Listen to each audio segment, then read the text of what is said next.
Hey, hello. Welcome. Thanks for downloading Garden Fork Radio. My name is Eric. If this is your first time, Garden Fork is this eclectic DIY show where me and my friends talk about stuff we find interesting, and I hope that you find it interesting today as well. Today we're gonna talk about garbage disposals and how to be a better friend and Craftsman toolboxes with my friend Rick. Hello, sir. Good morning, my friend. How are you this morning? I am not bad. It's 8:30. I've hydrated. I had oatmeal, and it's not freezing cold out. So let's go. Yeah. I'm on plenty of coffee right now. I'm well caffeinated, but I haven't eaten anything yet. But trying to get up earlier and do these things and have a little more energy than the last time. So right, because when I texted you about doing the podcast, you had been staying in bed later. So you texted me at 7:30 in the morning. And I'm like, oh, he's awake. Yeah, I'm up by 5 almost every morning now. Oh, okay. So then trying to just make my life get more out of the day for the sunshine, particularly now we switched from daylight savings time to regular time. Do you know my watchdog is actually a sundial dog? They have to be because they kept bothering us for 2 weeks about. Yeah, it's time to eat. It's time to eat. And I said, no, you still have another hour. And they said, but we look at the sun and we can tell you it's time to eat right now. It's funny how dogs communicate. I don't think cats do the same thing, but maybe they do. I don't have cats, but we don't either. But mine just stand and stare at me, and they'll just stare and stare and stare until I intuit what it is they want. Hey. So real quick, we were talking, before we started the show, we were talking about the podcast that we did with Rebecca, the Garden Fork registered dietitian. And I've actually gotten a lot of good feedback from that. People enjoyed having her on and they learned some stuff. I enjoyed hearing her. I'm so glad that we found her. Yeah. It was just kind of serendipitous that she actually... For those who are new to the show, she left a review on our iTunes page, which that would be great if you did too. The Garden Fork Radio Podcast 5-star review on iTunes would be great, or the podcast app. Sorry, and then we emailed and picked a date, and boom, we are there. So if you are a subject matter expert on something, we'd like to hear from you. It's radio@gardenfork.tv. Yeah, I really enjoyed hearing her, and she had some good thoughts, and always enjoy professional people. But then you had Will on, and Will is just so inspiring. You hear about all of his projects, and it's a little demoralizing because you feel like a slacker for the rest of the day. But his solar project using that kind of settee plastic box to shield his batteries and equipment and stuff, I thought was just brilliant. Yeah, it's a use what you got. And he happened to go to Costco and saw this outdoor plastic storage container. It's used for, I actually see it with sailboats and stuff. It's along the dock and it keeps your gear in there. But I've also seen people in their yards use it for sofa cushions, or I call it sofa, whatever, outdoor cushions and stuff. Yeah. So. Back when we had a pool before I filled it in, we had a couple of them around, and you'd put your cushions inside to keep them dry when it rained. And then you could, you'll pull them out and use them and have some place to sit and all that. But it's a brilliant idea. So, more kudos to Will. He just amazes me every time he's on the radio. It's so much energy. I mean, he's just always popping. You just turn on the microphone and just let him go. Yeah, unlike us.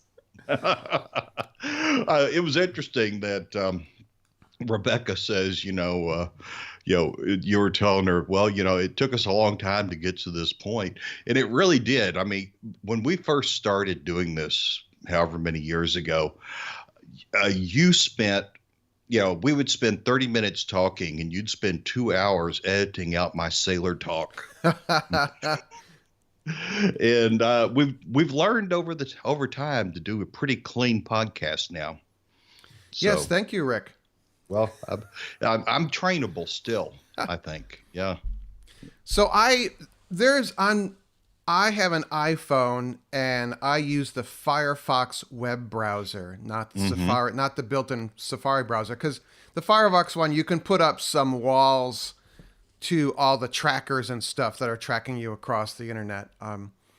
And when you open up a blank, empty page in Firefox, it loads this page called Pocket, and Pocket is actually an app in addition to just being a web page on the Firefox browser. But in the Firefox browser, it lists interesting articles that aren't just clickbait. It's from respectable, established online publications, and they always have really interesting articles. So I found this one. So like when I'm riding the train, actually in New York City, there is cellular service and Wi-Fi at the stations now, so I can load up an article or two, and then when I'm riding the subway, I just read an article. And this Oh, one caught my eye about the case for the humble garbage disposal. really? I boy, I was just looking at. You got to see the picture that goes along with this. Are you gonna put a link in there? Yeah, oh yeah, Yeah, yeah. There must be half a ton of cabbage. cutting, yeah, cabbage or something in the sink there that they're cutting away the bad stuff. And um yeah, I actually love my garbage disposal. I have not read the article. What does it say? Well, it says there's the yin and yang for the garbage disposal because in New York City, I used to be a contractor in New York City. People would want me to install a garbage disposal, and until fairly recently, they were not to code. You weren't allowed to install them. Part of it is because the infrastructure wasn't quite there, but also there's a lot of urban myths about garbage disposal. Oh, But really? to me, the garbage disposal is a built-in composter. In a way, yeah, So yeah. it basically grinds up stuff and then adds water to it. And the problem with a lot of food waste and waste in general, I mean, they're using New York City as an example because there's a lot of data, but in any town, you have to, the carbon footprint of your waste is pretty huge. Yeah. Like the garbage from New York City, even though they've streamlined it recently using barge and rail now, they compact all the garbage into these little, they look like mini shipping containers. They're stacked on custom built barges or on rail cars, and they're sent, I think, to Virginia, perhaps, or Well, Pennsylvania. thanks a lot. But I think they put them in empty old coal mines or something. Yeah. But a garbage disposal, you're taking your food waste, and there's this built-in pipe that leaves from your house and goes to a waste processing facility. Right. Now, our problem, they're actually here in Margaritaville Nord, discouraging us from using the garbage disposal as much as we used to because they're having trouble handling the waste and they're the processing that they did. They tried to come up with a fertilizer composting process, Right. but just way too many heavy metals in it, and toxins. You couldn't use it, for instance, on your garden. Right, right. It had to be, or on your vegetable garden. It could be on a flower garden or something like that, or out in the yard. But so they're having trouble understanding what to do with the waste here. But have they fixed it there? Yes, because they actually sell the sewage sludge from New York City to farmers upstate. I don't know what Okay. they've done, but in North Brooklyn, I live in South Brooklyn. When you're coming across the Brooklyn Queens Expressway, if you fly to LaGuardia, you're on the Brooklyn Queens Expressway, and you go up over a set of bridges between Queens and Brooklyn, and you see these purple eggs sticking up from the 2 and 4 story buildings of Greenpoint, Brooklyn. And those are anaerobic digesters that the Department of Sanitation has. Really? So they take the slurry, I guess you would call it a slurry, of human waste and food waste from the garbage disposals. It produces methane, which they then, I think they take it somewhere. They don't burn that off. And then they have some sort of system to remove heavy metals if there are any, and then they dry this stuff and then they send it upstate. So Wow. I was thinking about Will just now. There is a garbage disposal unit that is powered by water. You don't even need electricity. And it's made for homesteaders and people like that. And it grinds up the waste the way a normal garbage disposal would, except it uses water pressure to turn the rotor. And then it flows it out, separates the water, and the sludge goes into a tank that you can then use as an anaerobic digester. And so I was thinking about that as all this is going on, thinking, here, New York City has perfected it almost. yeah, but there's still myths persist here. Let's see here. How are the greatest block to in-sync disposal adoption are our misconceptions about them. Disposers are much more advanced than they used to be, says Carol Barakovich. She and this other guy, Mr. Kellerman, have worked to dispel other common concerns. Water and electricity use are minimal, according to InSinkerator, which makes the garbage disposals. The devices don't require much maintenance and often last a decade or more. Clogged pipes are rare because scraps are entirely pulverized. Almost everything can go down the disposer: vegetables, fruit, meat, and pizza. And the newer models are nearly silent and not deadly. However, the Department of Environmental Protection of New York City cautions that further study disposers is necessary. Expert guide, Deputy Commissioner says high rates of penetration for garbage grinders could have a negative environmental consequences, especially given the increasingly demanding regulatory context for nitrogen discharges and combined sewer overflows. Oh, wow. So algae blooms. I would not have written that sentence that way, but that's okay. Yeah. It's a little complicated, but algae blooms. Okay.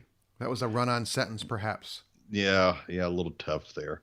But yeah, it's amazing as people, we generate just enormous amounts of waste. And I've been reading some articles recently and listening to some podcasts that although we are trained to separate now our waste into to garbage and recycling and that kind of thing, in the end, even the recycling is ending up in the landfills because there's just nothing to be done with it anymore. A lot of the countries that we counted on to take our disposable plastics and recyclable things are just refusing to do so anymore. And so we're going to, I suppose, just drown in our own garbage eventually, which is the reason whenever I go to the Garden Fork Amazon store and the option is, what is it? Low packaging or minimal packaging? Minimal packaging. I always select that on anything that I get, just so that it comes in a cardboard box, which is still very recyclable and without all the plastic doodads around it and whatnot. I don't know if they pay somebody to sit there and cut all that stuff out of the plastic, then pop it in a box for you. But I don't have to deal with the plastic anymore, and I'm thrilled with that. There's actually a lot of merchants are, I don't know if they're requiring, but working with product producers to make much more eco-friendly packaging. So, I mean, like a USB thumb drive memory stick used to come in this clear plastic that could hang on a hook in a store. And now it's a cardboard presentation with a little bit of clear plastic in the middle holding the thumb drive. Just a little bubble over it. Right. So now you can tear off the cardboard and put that in your newspaper recycling and take the clear plastic and throw it in your plastic recycling. The bigger problem is that I think in this country, people don't wash their recycled plastic before they put it in their recycle box. Mm-hmm. And countries like China are basically saying, we're not taking your dirty stuff anymore. Yeah, but do you know the standard is to wash everything 3 times? Well, I don't wash it 3 times. We had a Yeah, container of guacamole, and I just ran it under the sink, and I washed out the guacamole, and it looked pretty clean to me. yeah. But Most of the time we just throw that stuff in the dishwasher and run it through the cycle. there you go. It works, but still, the other thing to best do is just not bring it into the house. I completely agree. I go to Costco, and I used to buy. They would have a dozen or 15 apples, but the apples were in this giant clear vacuum formed, almost looked like a suitcase, like a little bubble for each apple in this giant clear piece of plastic. That's amazing. Yeah. And I was like, at first I was like, oh, great apples, and then I'm like, look at the plastic waste from buying a dozen apples. So now I go to my regular grocery store and I have a reusable bag and I just buy loose apples. Exactly. It's not that difficult. And I tell you, we have more reusable bags in the cars now. It just feels like if we ever have company that needs to ride with us. Yeah, hold on. Yeah, we got to take all this stuff out before you can get in there because we're always walking in with these. And they even make cooler recyclable bags. They were insulated Right. for frozen food and ice cream and that kind of thing. Not that I eat ice cream, of course. Hey, real quick here. I was wondering if you wanted to join the Garden Fork email list. It's Maura Eric. I don't know if you want that or not. But the best way to do that, if you go to the gardenfork.tv site, there are signups all over the place. There should be one on every page. Also, in the show notes for this show, if you're listening to it in the iTunes app or one of the other podcast apps, to click on the little, I think you click on the little text thumbnail of the show and the notes will pop up and there's a link in there. Or just go to gardenfork.tv and there should be a sign up there. All right? Thank you.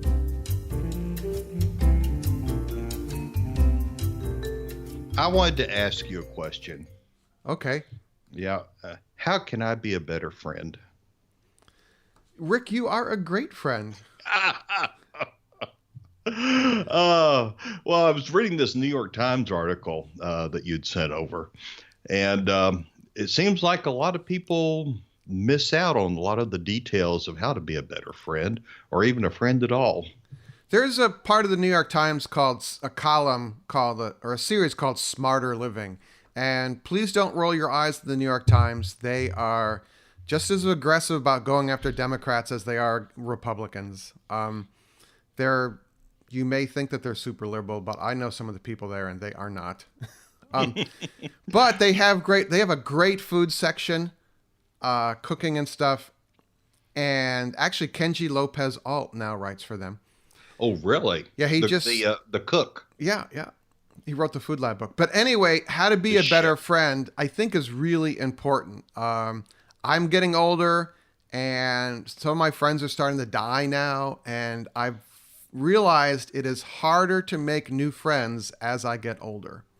Right. And my closest friends are friends that I made either in college or right after college.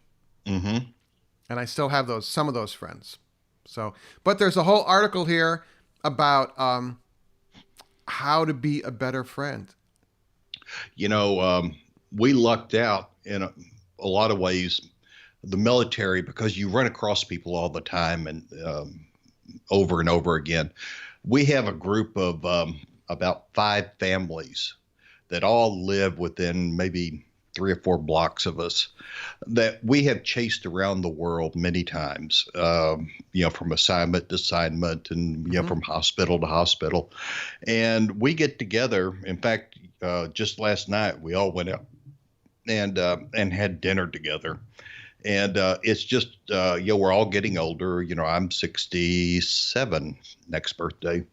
And we're all getting older, but we're all living close enough together that we can kind of help each other and support each other, and just visit and check in on each other. And this, we call it the committee meeting. And every Tuesday night we get together, and either at somebody's house or at a restaurant, and sit around and do the organ recital. That's, where you talk about your liver, and then you talk about your kidneys, and you talk about, but we have a great time doing that. But it's wonderful to have friends like that. A 10-year Australian study found that older people with a large circle of friends were 22% less likely to die during the study period than those with fewer friends. Mm. I read something recently, and it's stuck with me, is that, if you're having trouble making friends, or if you want to improve your friendships, that women bond face to face and men bond shoulder to shoulder. And I was kind of thinking about that with a lot of Will's projects, where friends were coming over, and they were all digging that French drain around his garage and whatnot, and how for men that's kind of a bonding experience in a way. Jimmy, my friend down the street, we both garden, and he likes to rearrange his gardens constantly, and so we're constantly down there moving bricks and then hauling dirt over to the new place where he wants a little more sun on his garden.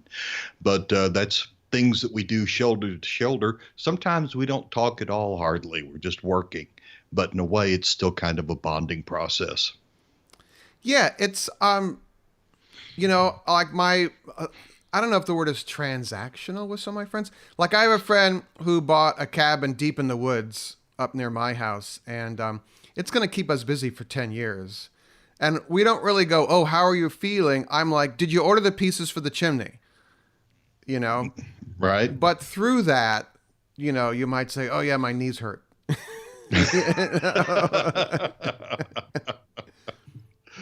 Exactly. So how, it's actually, and it's compounded because if you are married, it's even harder to find couple friends. Yeah, that all four people get together, get along. Right. That's always a problem. Yeah. And that has been brought up to me by our neighbor, with our friends and our neighbors across the street, to the point that they have the key code to our house. They just would just walk in. Well, they knock and then they walk in. But they were just like, they're like, we have to stay friends. Because we don't get along. I had just a pipe dream, because obviously I don't have the money to do it. But I'd often thought about like a cul-de-sac on a street, and build houses that had two big master bedrooms, suites, and a shared common area. And that, the friends, my group of friends, would all kind of move in, and as each spouse died off eventually, we'd kind of consolidate. And so you were always living with somebody you knew, and you're kind of a friend. Obviously, that has its limits, because somebody's going to be the last person standing.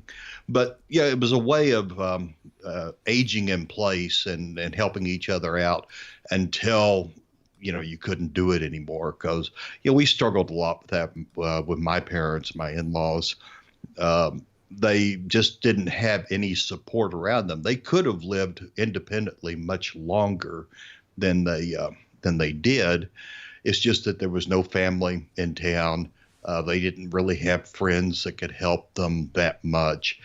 And if people actually kind of co-opt, in a way, a process of condensing down and helping each other and supporting each other, they could stay in their own homes or in a home longer than going before they had to go to an institution or something. Huh.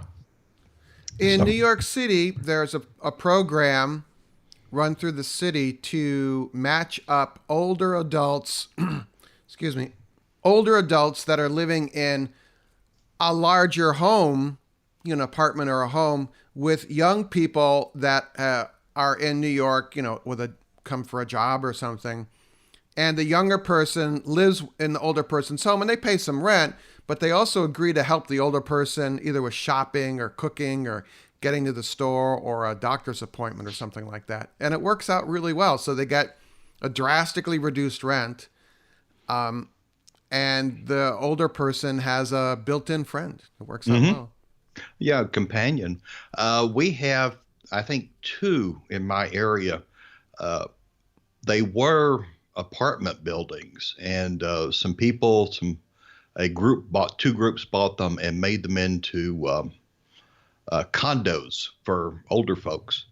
And they all own an equal share of their place, and they actually do help each other. And then they do have certain apartments that are for younger folks who actually do the maintenance around the place. They get free rent, I think, but they do maintenance around the place, keep everything up, and will even clean rooms for a fee, clean your apartment. Huh. And it's really working out quite well because we're relatively close to Old Dominion University, and so there are lots of kids that are in school that need someplace cheap to live and are willing to do a little bit of sweat equity in order to have a free place. So it works out for everybody.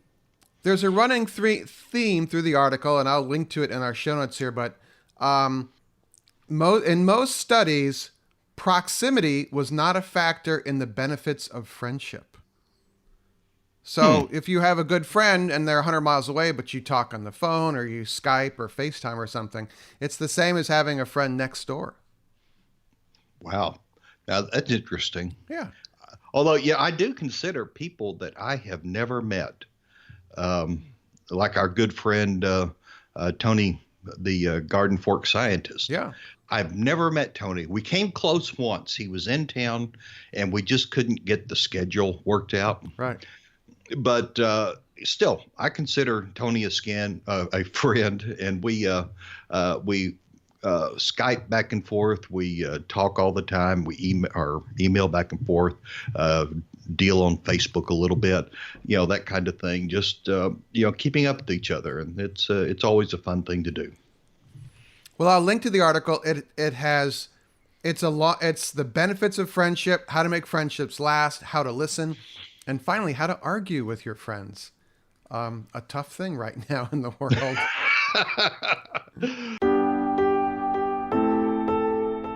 Do you shop on Amazon? I shop locally and also on Amazon and other online stores. If I need something very specific, like seat covers for the new used car we just bought, I will go online and sometimes use Amazon.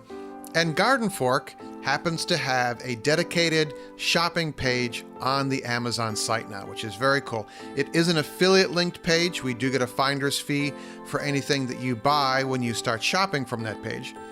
But I list there interesting items that I think are worthy of the Garden Fork DIY person. It's amazon.com/shop/gardenfork.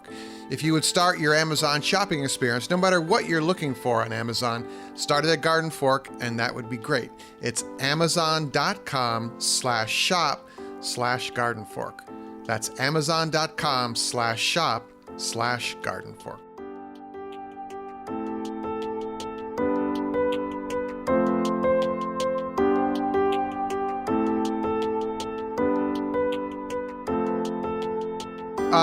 Let's go on. We were already talking about this, but I want you to go over it again. You bought toolboxes and they're in your house. Yeah. These came from the Blue Store. They're, I guess they bought out Craftsman from Sears, is as near as I can tell what happened. But I needed storage in my office that I'm in here. And this room was a wreck. I mean, stuff just piled everywhere. And I'd gone to the cheap route and bought some of the plastic stacking containers and whatnot. But the weight of my gear, particularly photographic gear, was just too much for it. And a lot of my computer stuff was way too heavy for it. And so it was sagging and leaning. The drawers would stick, that kind of thing. And so I went down and I bought these two 5-drawer Craftsman. They're really rolling tool chests. What you'd find out, normally you put them out in the garage, and each drawer holds 100 pounds each, 600 pounds total for each cabinet. And I have consolidated this entire room into like a mobile photo studio if I wanted to. I have now in this very small room made it so I can roll stuff around, get it out of the way, have things accessible, and it also is livable now. I can find things that I couldn't find in the past. I have two of them. I have one in the workshop downstairs and one in the garage. And the only thing is the wheels. I mean, they're competing on price, so I don't blame them. But the wheels are plastic, and unless you have a super smooth, very clean floor, they get stuck on little pieces of grit and stuff. So I'm actually gonna buy some rolling casters. Which is exactly what I did. I went down to Harbor Freight. Yeah. And I took one wheel with me to get the spacing on the bolts right. And I now have, instead of normally these come with 2 non-castering wheels and 2 castering wheels. The kind that spin, in other words. Yeah, I have 4 caster wheels on it, and they're neoprene? Not neoprene. What's the stuff roller skates are made out of now? Oh yeah, that rubbery stuff. Yeah, whatever that stuff was. It's hard plastic, but it rolls over anything, And they're nice 4-inch sized wheels, so yeah, I could go over the sill really easily if I need to get out of the room. I'm all about everything on wheels, and the camera operator's not too thrilled about that. But that way, I can move it to vacuum underneath it. Ah, see, that's something I've yet to really master, is how to run a vacuum cleaner. Oh, But I'm looking forward. Apparently I'm due for lessons real soon. All right, so I think probably people have got to their destination. They're sitting in their car, just perhaps getting ready to do a short meditation with the Headspace app before they go conquer the world in their office, right? Are you still using Headspace? Oh yeah, all the time. Yeah, I kind of gave it up, and I'm thinking about picking it up again. Nothing wrong with that. It's kind of like yoga or swimming, or sometimes you stop, sometimes you go. Yeah, yeah. Or it's like beekeeping. You do it for a while, you quit, and then you do it for a while again. That's the way it works for me. Yeah, I think I'm done. You say that, but eventually you'll be back. Well, I'm mentoring 2 people who have bees in a community garden, so that's my fill of beekeeping. I'm like, I can go down there. They gave me a key to the gate. I meet them there. We do a little work, and I'm like, I'm happy to help, but they're not mine. And then at the end of the year, they gave me a jar of honey. I'm like, okay, it's pretty good. You got it made. When I had a lot of hives around the neighborhood, when I gave up my bee yard, and I had like 10 hives, and I was paying a fair amount of money for this yard. And I just went around to my neighbors that I knew gardened. Said, can I put a hive in your backyard? And I'll give you a couple of jars of honey if I get anything off of it. And that worked out beautifully until the hives started dying off. But yeah. It really, if you're creative, you can make a go of things. Well, you're very, very creative with your toolboxes. Maybe you could send me a picture of the toolboxes. Okay, I'll do that. And now everyone's going to go out and put tool carts in their house, and they're like, well, Rick did it. Well, but it just, if for, crafting and, one has all my electronic gear in it, repair gear and the soldering irons and stuff that I really don't need to do in the garage. And it's nice to have it here. And you pull one drawer out, you put a board across it, and all of a sudden you have a workspace. It just really makes being in this room a pleasure. If it wasn't for me, it'd be a tremendous pleasure. I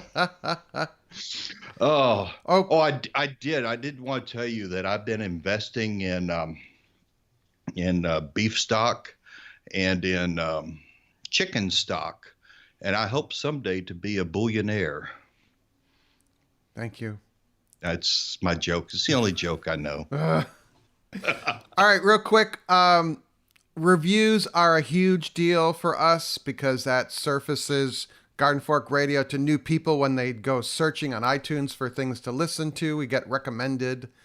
And we have 222 ratings, averaging 5 stars. And we have a new one from Adriana. And it's the title is Registered Dietitian Tells All, 5 stars.